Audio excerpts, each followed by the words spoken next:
All right, guys. So as I mentioned, we're going to do just a brief introduction to global continents and what are global continents. I'm going to kind of sit over here and talk, so I apologize that I'm a talking head or there's just a screen up there.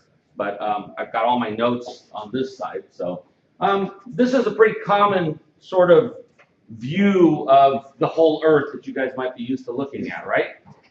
You guys have all seen stuff like this? Natalie, darling, can you run back where that ladder is and pull out 4 or 5 globes and just cast them around the room? All right. Okay. So the Earth is divided up into oceans and continents, right? And one of the things that you kind of see is that, hey, there's a hell of a lot of water here, right? And it's important that you guys understand that these land masses have, for cultural or geological reasons, been sort of divided into certain groupings of things, all right? So looking at the next sort of slide, which I think I can get to here, let's see. Let's take a quick look at what are the continents. So the continents are understood to be large, contiguous, or continuous discrete masses of land ideally separated by expanses of water. Now, that last little phrase there, ideally separated by expanses of water, is a key phrase, particularly when we get to Europe, Africa, and Asia. All right, and maybe a little bit between North America and South America. But at any rate, that gives you kind of an idea of the definition of these things. And so we identify them by convention rather than strict criteria. And again, that applies to that whole idea of, where does Europe divide from Asia? And, it's a little easier to see where Europe divides from Africa.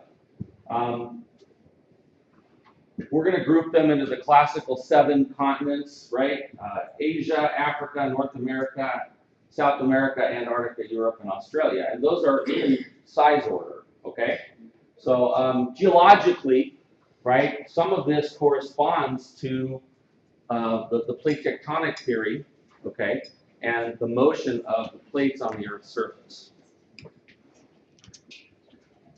So the largest continent is Asia. And one of the things that I want you to take away from this class is the ability to look at Asia and say, yep, that's Asia. I want you to be able to take a look and say, yeah, I know where India might be. I know where Thailand might be. I know where where Vietnam might have occurred. I got an idea of where China is. I got an idea of where Russia is. Most people think of Russia as a European nation. But if you look at that map, most of Russia, not all of it, but most of it is actually in Asia. Okay? And so those are important things to note. How many of you realize that the majority of Russia was in Asia? So a few of you. Mostly people from Asia or people that have traveled the world. All right.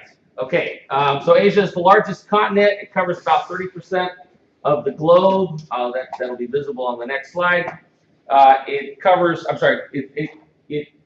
correlates to about 30% of the total land mass of the Earth, right? So Asia is 1/3 of all the dirt that we have available to us. All right, and it covers about 8.7% of the Earth's surface. All right, the next largest continent is Africa, and you can start to see right there where the lines of distinction might start to blur, because what's above Africa? Europe. And what's sort of to the, looking at that image, what's off to the right side of it? Asia. But most people are not clear that, Saudi Arabia and the Arabian Peninsula is in Asia. We kind of tend to think of it as, no, that's in the Middle East, right? So from a continent perspective, it is in Africa, or it is in Asia. So some statistics. I'm not going to go too carefully into these things. I'm going to provide you these notes, and so you'll be able to see. So Asia and Africa together constitute half of the total land of the Earth. Okay, 20 and 30. So, oops, went the wrong way. Here we go. North America. So you can see North America. You might discover some things. I know us old folks kind of thought that Central America was its own continent or something like that, but it's not. I also never associated the idea of Greenland, right, with North America, but it is. So, you know, we're the third largest continent here in North America. We make up 16%, 16.5% of the total land area, and we cover 4 or 5% of the Earth's surface. All right, South America, fourth largest continent. It makes up approximately 12% of the land area, and you know, it pretty much starts right where Panama and Colombia come together. Okay.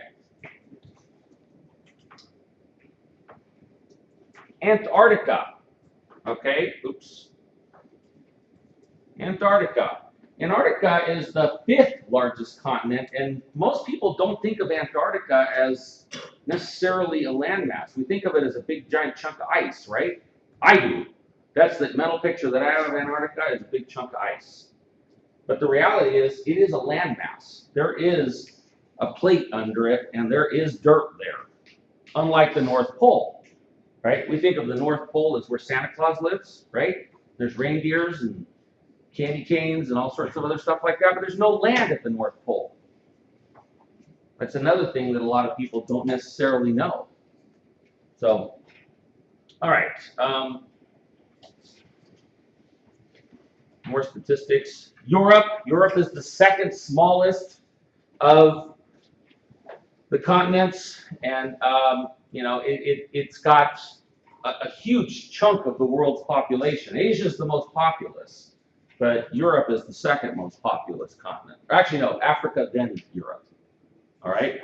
And so it's a small area geographically, but it contains huge populations, and there are a lot of countries all smashed up into a little tiny area. Culturally, the United States is more closely tied to Europe than any other part of the world. Okay? Australia, the smallest continent on the face of the Earth. All right, and you can see right there where Australia, whenever I see Australia or I think of it on one of those globes that we've just put out there, I think of it as like out in the middle of nowhere. But the reality is it's actually not that far off the coast of Asia. So, you know, some basic small boats and decent weather conditions, and you can get across there pretty easily. All right, so again, this was just a quick primer to get you guys to understand there are 7. We're going to look at this world as counting 7 continents, okay?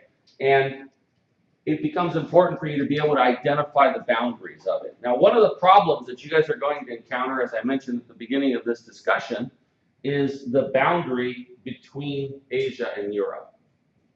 All right, we'll talk a little bit more about that in the future, or potentially I can call up Google Earth. But there are some bodies of water in that area that you need to know what they are. Predominantly the Black Sea and the Caspian Sea. And there are some points that are in Northern Europe, Northern Asia that you need to know, because that'll help you to kind of figure out where the dividing line is between the 2 continents. All right, we'll talk about that a little bit more. So I'm going to go ahead and stop this.